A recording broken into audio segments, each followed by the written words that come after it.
Maraming salamat, Patrolwoman Canyazares. At para sa ating huling balita, arestado ang 2 high-value target sa isinagawang bypass operation at nasamsam mula sa kanila ang mahigit 300,000 pisong halaga ng shabu sa Cotabato City.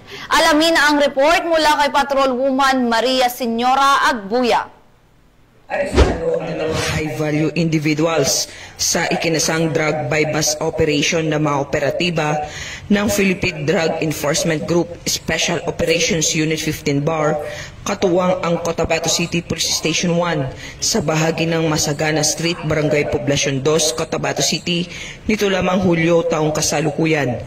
Kinilala ang mga naaresto na sina alias Puts, 30 anyos, alias Nasser, 39 anyos, kapwa residente ng Purok Bulyao, Mother Barangay Poblacion sa lungsod.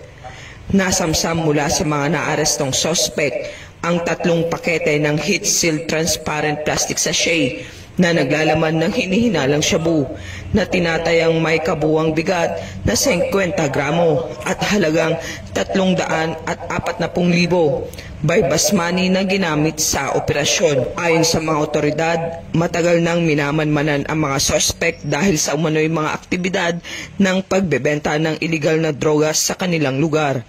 Samantala, patuloy naman ang investigasyon sa isa pa nilang kasabwat na nakatakas matapos ang transaksyon.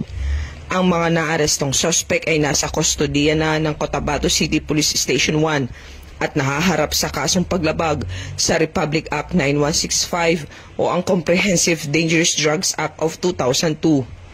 Patuloy naman ang pambansang pulisya ng Pilipinas sa pinaigting ng kampanya kontra iligal na droga sa ilalim ng Buhay Ingatan Droga'y Ayawan program, katuwang ang iba't ibang ahensya ng pamahalaan at mamamayan upang panatilihin ang kaayusan sa komunidad.